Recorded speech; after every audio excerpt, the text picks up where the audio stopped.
la déclaration de la Coalition pour l'alternance pacifique en Côte d'Ivoire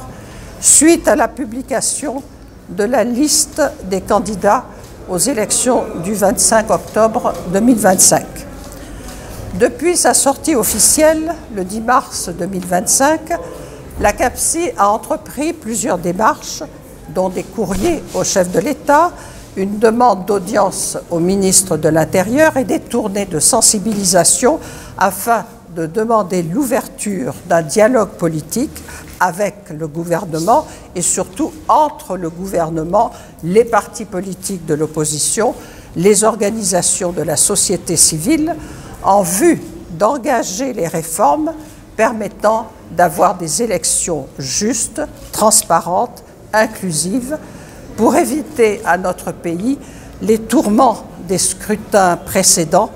dont le dernier, celui de 2020, a fait officiellement, vous le savez très bien, plus de 80 victimes. Malheureusement, le gouvernement de la Côte d'Ivoire a choisi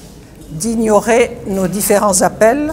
en dépit des marches, meetings non violents et autres actions entreprises par notre coalition, par d'autres partis de l'opposition, par des organisations de la société civile et certaines communautés religieuses. Le 8 septembre dernier, la CAPCI a suivi avec indignation la décision du Conseil constitutionnel d'exclure du processus électoral en cours des candidats majeurs de l'opposition, dont des membres de la CAPCI, je dis bien des membres de la CAPCI, à savoir le ministre Cheikh Tidiane Thiam du PDCI-RDA, le Premier ministre Afin Guessan du FPI et le président Laurent Gbagbo du PPACI, ces personnalités exclues contestant toute l'invalidation de leur candidature. De plus, le président sortant, dont le troisième mandat, largement contesté en 2020, a vu son dossier validé pour une quatrième candidature, ceci au mépris de notre Constitution, notamment de l'article 55, qui consacre le principe de la limitation des mandats présidentiels à deux mandats. Ces décisions du Conseil constitutionnel et le refus du dialogue politique, loin de renforcer notre démocratie, portent gravement atteinte au droit de chaque citoyen de choisir librement ses dirigeants.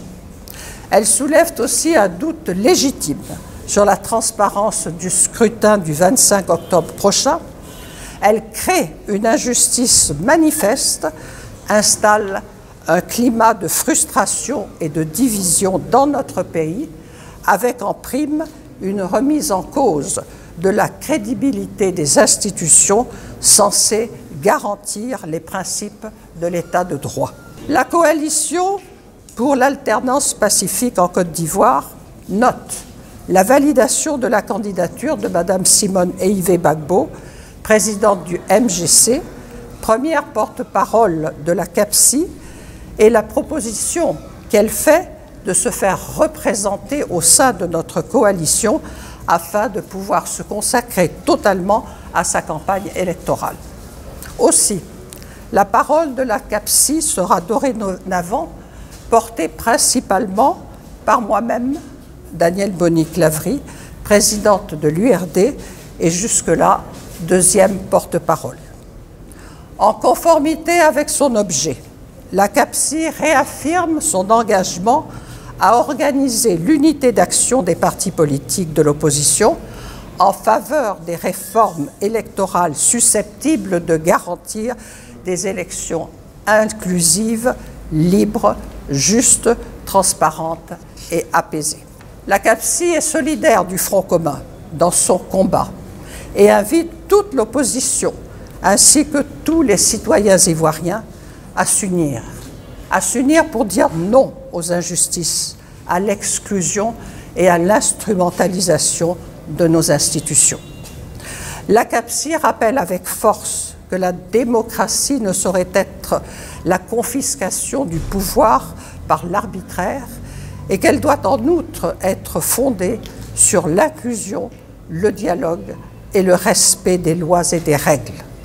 la CAPCI appelle enfin l'ensemble des forces politiques, sociales et citoyennes à rester mobilisées et unies afin que la volonté du peuple souverain prévale. Je vous remercie.